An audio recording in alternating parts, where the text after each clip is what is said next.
Hi welcome to max TV. Grey hair, తెల్ల జుట్టు. ఒకప్పుడు పెద్దవాళ్ళైతేనే వయసు పైబడితేనే తెల్ల జుట్టు వచ్చేది, కానీ ఇప్పుడు మనం చూస్తే చిన్న పిల్లలకు కూడా చాలా మందికి తెల్ల జుట్టు అనేది వస్తుంది. సో ఇది ఎందుకు వస్తుంది, దీనికి గల కారణాలు ఏంటి, అలాగే ఆయుర్వేదంలో ఎలాంటి చికిత్స ఉంది అనేది మనతో మాట్లాడటానికి ఈరోజు ఉన్నారు డాక్టర్ డి బాలకిషన్ గారు.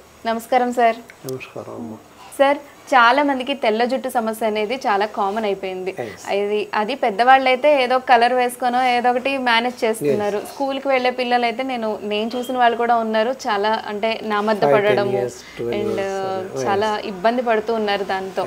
సరే, అసలు ఇది అనేది చిన్న వయసులోనే ఎందుకు వస్తుంది సార్ ఈ జనరేషన్ లో? జుట్టు ఊడిపోవడం, హెయిర్ ఫాల్ అంతా, హెయిర్ ఫాల్ అండ్ డాండ్రఫ్ ఇలాంటి సమస్యలన్నింటితో బాధపడుతున్నారు. రావడానికి గల కారణాలు అని చెప్పినట్లయితే మళ్ళీ పేరెంట్స్నే మాట అనాల్సి వస్తుంది. హెరిడిటరీ అంటారా?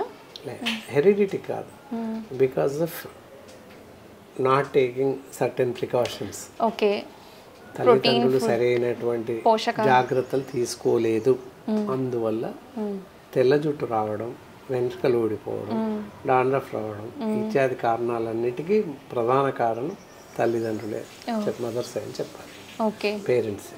ఎందుకు అంటే ఇంతకు పూర్వకాలంలో న్యూ బార్న్ చైల్డ్స్, శిశువు జన్మించిన మరుక్షణం నుంచి ఆ క్షణం నుంచి per day 8 to 10 times oil apply చేసేవాళ్ళు. అవును సార్. దానివల్ల జుట్టు ఊడకపోవడం, జుట్టు నెరియకపోవడం, early stage of grey hairs, అలాంటి సమస్యల నుంచి బయటపడేవారు. ఇప్పుడు అలా కాకుండా అదొకటి. మళ్ళీ ఈ మధ్య కాలంలో చాలా రకాల చెడు వ్యసనాలు, చెడు అలవాట్లు తయారయ్యాయి.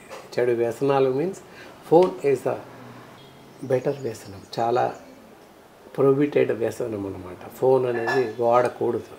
చిన్న పిల్లలు వాళ్ళకు ఊహ తెలియదు, ఫోన్ ఆన్ చేసేసి పిల్లోడు కదలలేని పరిస్థితుల్లో ఉన్నప్పటికీ నెలల పిల్లోడు పక్కన ఫోన్ పెట్టేస్తున్నారు అంతే, ఫోన్ ఆన్ చేసేసి. వైబ్రేషన్స్ అనేది radiation. So radiation very harmful our body. So that దానివల్ల విజన్ పోతుంది, జ్ఞాపక శక్తి పోతుంది, హెయిర్ ఫాల్ అవుతుంది, everything will be loss. Ear vision వెళ్తుంది, కంటి చూపు తగ్గిపోతుంది, జ్ఞాపక శక్తి తగ్గుతుంది, ఎన్ని విధాల లాస్ ఉంది. అయినప్పటికీ అలా పెట్టేస్తారు అంతే. అది చాలా బ్లండర్ మిస్టేక్, చాలా పెద్ద తప్పు జరుగుతుంది ఇప్పుడు. కాబట్టి దయచేసి ఆ ఫోన్స్ వాడకపోవడం చాలా మంచిది. అలా చేస్తే హెయిర్ ఫాలింగ్ కంట్రోల్ అవుతుంది. అండ్ ఇంకా చూస్తూ వెళ్తే ఇవన్నీ ప్రధాన కారణాలు అన్నమాట. హెయిర్ ఫాల్ అవ్వడానికి ప్రధాన కారణం పేరెంట్స్. తలకి నూనె పెట్టకపోవడం ప్రధాన కారణం. ఇప్పుడు వచ్చేసి పెట్టట్లేదు. ఒక నెల రోజుల కింద మీద పడి ఏ బేబీ ఆయిల్ ఒక నెల రోజులు 1 month అలా వాడేస్తున్నారు. ఆ తర్వాత వాడడం లేదు. ఆయిల్ అంటే ఎవరికి తెలియదు. సో దానివల్ల కారణాలన్నీ ఉన్నాయి. తర్వాత ఆహారం కూడా కరెక్ట్ ప్రోటీన్ ఫుడ్ ఇవ్వట్లేదు, వాళ్ళు తీసుకోవట్లేదు, పిల్లలకు ఇవ్వడం లేదు. ఇందాక చెప్పాను పాలు తాగించండి, ఇక్కడ కూడా పాలు తీసుకోవాలి. ప్రధాన పోషకాహారం ఐరన్ ఉంటుంది అని చెప్పాను. ఐరన్ డెఫిషియన్సీ ఉంటుంది. ఐరన్ డెఫిషియన్సీ వల్ల హెయిర్ ఊడిపోతుంది. అండ్ అలాగే మెలనిన్ హార్మోన్ కరెక్ట్గా ప్రొడ్యూస్ అవ్వదు, కాబట్టి గ్రే హెయిర్స్ వస్తాయి. ఇవన్నీ ప్రధాన కారణాలు అన్నమాట. మంచి ఆహారం ఇవ్వాలి, చిన్న పిల్లలు అయినట్లయితే పాలు తాగించాలి, ఆకుకూరలు ఎక్కువగా ఉండేలాగా ఇవ్వాలి, మంచి పౌష్టికరమైన ఆహారం ఇవ్వాలి. ఇలా తీస్తూ వెళ్తే కొంతవరకు హెయిర్ ఫాల్ని కంట్రోల్ చేసుకోవచ్చు. అలాగే అంటే రాకుండా ఎలాంటి జాగ్రత్తలు తీసుకోవాలి? ఓన్లీ పోషకాహారం వల్ల, ఈ మొబైల్ అవాయిడ్ చేయడం వల్ల ఇది మనం తీసుకోవాల్సిన జాగ్రత్తలు. ఆల్రెడీ వచ్చేసిన తర్వాత మనం ఎలాంటి జాగ్రత్తలు తీసుకోవాలి? ధైర్యంగా వచ్చాక ఆల్రెడీ వెంట్రుకలు తెల్లబడుతున్నాయి, వెంట్రుకలు ఊడిపోతున్నాయి. చిన్న ఏజ్లో 15 ఏళ్ళు 20 ఏళ్ళ పిల్లలకి టోటల్గా బోల్డ్ హెయిర్ వస్తుంది.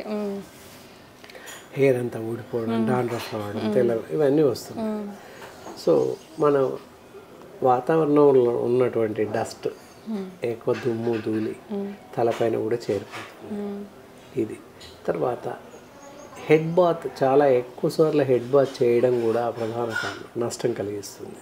వారానికి ఎన్నిసార్లు చేయాలండి? ఎస్, హెడ్ బాత్ అనేది weekly once in a week, వారంకి ఒకసారి మాత్రమే హెడ్ బాత్ చేయాలి.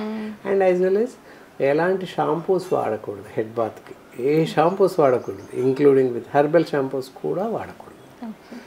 ఎందుకంటే అక్కడ ఫోమ్ రావడానికి so many chemicals can be used అనమాట, వాటికి కలుపుతాం, అందువల్ల వాడకూడదు. కుంకుడుకాయలు మంచిది అంటారు. ఎస్, మంచి ఆన్సర్ మీరే చెప్పారు. కుంకుడుకాయల రసం కానీ సీకాకాయ పౌడర్ కానీ దొరుకుతుంది. ప్రొటెక్ట్ ద హెయిర్స్ని ప్రొటెక్ట్ చేస్తుంది, స్మూత్గా ఉంచుతుంది, హెయిర్ ఫాల్ కాదు, హెయిర్ చిట్లనం ఉండదు, హెయిర్ డ్యామేజెస్ ఉండవు, అలాంటి వాటికన్నిటికీ అది ప్రొటెక్ట్ చేస్తుంది. దాంతోపాటుగా హెయిర్ ఆయిల్, మంచి హెయిర్ ఆయిల్ వాడడం చాలా మంచిది. హెర్బల్స్తో తయారు చేసినటువంటి హెయిర్ ఆయిల్స్ ఉంటాయి. ఇక్కడ మనం చూసినట్లయితే ఇక్కడ కౌశిక్ హెర్బల్ ఆయిల్ ఉంది. ఈ ఆయిల్ రోజు ఒకసారి పెట్టవచ్చు. చిన్నపిల్లలు, ఈరోజు పుట్టిన పిల్లల నుండి ఓల్డ్ ఏజ్ వరకు ప్రతి ఒక్కరూ ఈ హెయిర్ ఆయిల్ని హెయిర్ ఆయిల్ అప్లై చేయొచ్చు. హెయిర్ ఆయిల్ అప్లై చేస్తూ అంటే ఇది అప్లై చేసుకొని హెడ్ బాత్ చేసేయాలా లేదంటే ఉంచేసుకోవాలా? పెట్టేసేయాలి అంతే, హెడ్ బాత్ చేయాలి. అంటే చాలా మంది ఇప్పుడున్న యంగర్ జనరేషన్ ఏంటంటే ఆయిల్ ది రాసుకొని బయటకు వెళ్ళడం ఇష్టపడరు. సో అందుకంటే అలా ఇష్టపడడం కావాలా, ఆరోగ్యం కావాలని అడుగుతాం ఎప్పుడైనా. ఆరోగ్యం కావాలి కదా, అందుకని వాడాలి తప్పకుండా. మార్నింగ్ పెట్టేస్తే అలాగే ఉండాలి అంతే. మళ్ళీ హెడ్ బాత్ చేస్తే దెర్ ఇస్ నో యూజ్ కదా, దానివల్ల వచ్చేటటువంటి ఫలితాలు ఏవి ఉండవు. సో ఆయుర్వేదంలో అయితే ట్రీట్మెంట్ అని అడిగితే మీరు ఆయిల్ సజెస్ట్ చేస్తారు. అండ్ హ్యావింగ్ ఇంటర్నల్ మెడిసిన్స్ కొంతవరకు హెల్ప్ఫుల్ ఉంటాయి, ఇస్తాం కూడా.